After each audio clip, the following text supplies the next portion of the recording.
안녕하십니까 여러분, 로드스터입니다. 오늘은 어떤 주제로 시작해볼까요? 아침에 출근을 제가 하다 보니까 눈이 조금씩 오더라고요. 겨울철에는 참 안전운전 하셔야죠. 전기차를 운행하면서 겨울에 눈이 오면 어떻게 대응을 해야 될까요? 이건 뭐 별다른 거 없습니다. 일반 내연차랑 비슷한데, 그렇다면 일반 내연차의 겨울철 안전운전을 할 수 있는 방법을 알아보고, 전기차에는 또 특별한 무언가가 또 하나 있잖아요. 그것에 대해서는 조금 이따가 더 알아보도록 하겠습니다. 자, 먼저 겨울철에 차량 운행을 하면서 안전운전을 하려면 어떻게 해야 될까요? 겨울에는 눈이 오죠.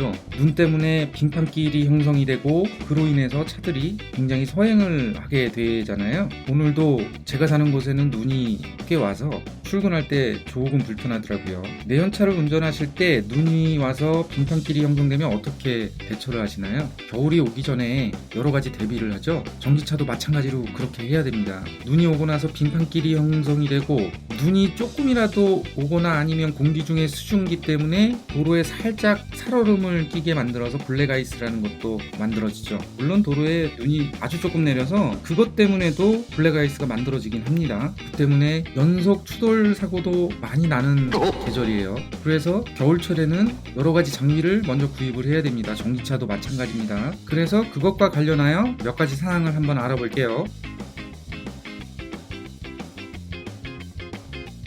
첫 번째, 겨울용 타이어를 장착을 해야겠죠. 눈이 많이 오지 않는 남부지방에서는 그렇게 크게 사용 빈도가 높지는 않지만, 그래도 혹시 모르니까 구입해 놓으시는 게 좋습니다. 여기에 한 가지 더 추가한다 그러면 스노우 체인도 구비해 놓으면 좋고요. 요새는 스노우 체인도 아주 여러 가지가 나옵니다. 한 계절만 쓸 수 있는 스노우 체인도 있고, 일회용 스프레이 스노우 체인도 있고, 아주 각양각색이죠. 겨울용 타이어는 제동거리가 약 14% 짧고 차량 제어가 수월하다는 게 사실이래요. 두 번째, 영하의 날씨에는 주행 속도를 꼭 줄여서 운행을 해야죠. 이것은 뭐 당연한 것이죠. 세 번째, 도로 살얼음이 자주 발생하는 출퇴근 시간에는 평소보다 더 유심히 전방 시야를 확인해 주셔야 돼요. 전방에서 어떤 일이 일어날지 모르고 앞에 사고가 났으면 그것에 대해서 빠르게 대처하기 위해서 전방 시야를 항상 주시하라는 이야기죠. 미끄러운 도로에서는 아무래도 모든 차량들이 서행을 하고 있고, 아무리 서행을 한다 그래도 사고가 날 확률이 일반적으로 주행할 때보다 더 높으니까 이렇게 이야기를 하는 것이에요. 마지막 네 번째, 앞차와의 안전거리 유지는 필수예요.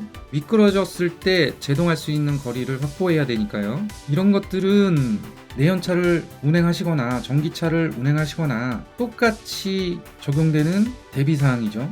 하지만 여기에서 전기차는 내연차하고 조금 다른 게 하나가 있죠. 그것은 바로 회생제동입니다. 회생제동은 전기차를 운행하시는 분이나 아니면 하이브리드를 운행하신 분들이라면은 쉽게 적응할 수 있지만, 내연차에서 전기차로 넘어오신 분들은 회생제동에 대해서 적응을 해야 될 시간이 조금 필요합니다. 그리고 만약에 전기차를 구매하셔서 첫 번째 겨울을 보내시는 것이라면 좀 더 주의를 하셔야 됩니다. 눈이 와서 빙판길이 형성되거나 온도가 낮은 상태에서 수증기가 얼어붙어서 블랙아이스가 형성되거나 이럴 때 회생제동에 대해서 충분한 이해도가 없으면 자칫 잘못하면 사고로 이어질 수 있으니까 유념하세요. 전기차에서 회생제동은 뗄래야 뗄 수 없는 불가분의 관계이고, 전기차를 운행하면서 회생제동 없이 운행한다는 것은 굉장한 손실을 의미해요. 그렇기 때문에 겨울이든 여름이든 어떤 계절이든 회생제동을 생활화해야 되는 게 전기차 사용자들이거든요. 하지만 미끄러운 도로가 예상된다면 이 회생제동에 대한 메리트는 좀 내려놓으셔야 됩니다. 손해를 좀 더 보더라도 안전운전이 최선이니까요. 그래서 겨울에도 자기가 설정해 놓은 회생제동 단계를 그대로 해놓고 다니면 오늘같이 눈이 오고 미끄러운 길이 있을 때에는 위험할 수 있으니까 회생제동 단계를 낮춰서 설정해서 다니는 것이 중요합니다. 일반적으로 현대 기아차에서 나온 전기차의 회생제동 단계가 0단계는 내연차에서 주행을 하다가 N단을 놓고 타력 주행을 하는 것과 비슷한 주행 감각을 선사를 해요. 이것은 거의 감속이 안 되는 것이죠. 하지만 회생제동 1단계는 내연차와 비교하면 내연차에서 기어가 들어가 있는 상태에서 타력 주행을 했을 때의 감속 속도하고 비슷하고요. 회생제동 2단계는 여기서부터는 조금 더 제동력이 크게 발생하기 때문에 여기서부터는 미끄러운 도로가 예상되면 조심하셔야 됩니다. 빗길에 미끄러운 도로도 역시 마찬가지예요. 그래서 회생제동 단계를 2단계 이상 올리지 않는 것이 권장되는 것이고, 특히 아이페달이나 원페달 같은 기능은 사용하지 않는 게 좋습니다. 사용하지 않는 게 좋은 것이 아니라 아예 사용을 할 생각을 마셔야 돼요. 그래서 현대 기아차에서는 이것을 프리셋 기능으로 넣어놨어요. 무슨 말이냐면 드라이빙 모드에서 스노우 모드가 존재하거든요. 그 스노우 모드 진입 방법은 바로 이렇게 하는 것입니다. 스노우 모드의 진입 방법을 간단하게 설명을 드리면요, 현대 기아차에는 드라이브 모드라는 버튼이 존재하죠. 그 드라이브 모드 버튼을 3초 동안 길게 누르고 계시면 스노우 모드로 진입할 수 있습니다. 이 드라이브 모드의 특징은 뭐냐면 회생 제동 단계가 0에서 1단계밖에 조정이 안 돼요. 그렇다 보니까 주행을 하시다가 악셀에서 발을 떼게 되면 감속이 상당히 약하게 작동을 하고요. 사실 회생제동 단계를 0단계로 놓고 자신이 브레이크 페달을 컨트롤하는 게 가장 좋을 수도 있어요. 하지만 사람의 감각이라는 것이 급하면 급브레이크를 밟게 되니까 이런 부분은 운전자가 주의해야 될 부분이죠. 전기차라고 해서 내연차하고 그렇게 다른 부분은 없어요. 하지만 회생제동에 있어서만큼은 내연차와 다른 부분이기 때문에 이 부분은 꼭 숙지하시고 겨울철에 안전운행하기 바랍니다. 겨울철에 도로가 환경에 의해서 온도나 날씨에 따라서 미끄러워질 것 같으면 회생제동 부분에 대해서 정확한 컨트롤과 조작 방법을 숙지한 후에 운행을 하시는 것이 바람직해 보입니다.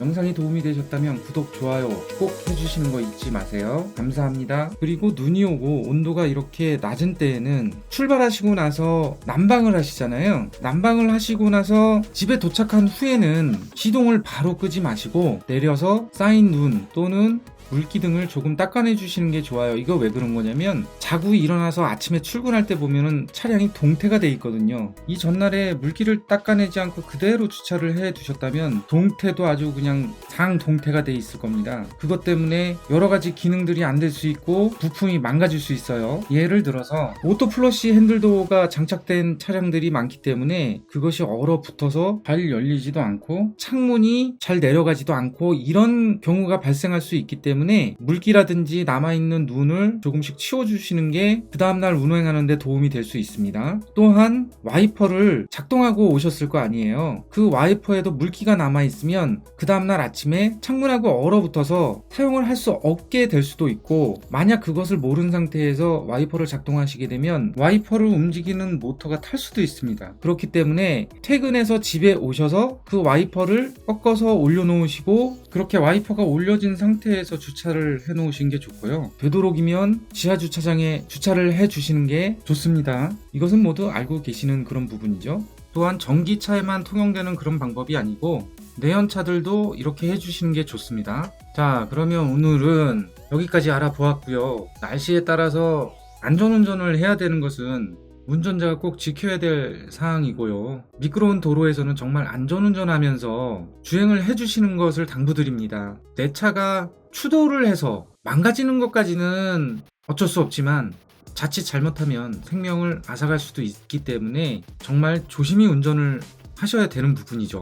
전기차가 겨울에 여러모로 힘든 계절인 것은 어쩔 수 없는 부분이에요. 회생제동도 잘 사용하면 득이 되지만 이런 겨울철에 미끄러운 도로에서 잘못 사용하면 독이 될 수도 있습니다. 이 점 유념하시고요. 오늘은 여기까지 알아보았고요. 다음에 또 좋은 컨텐츠로 찾아뵙겠습니다. 여기까지 로드스터였습니다. 감사합니다.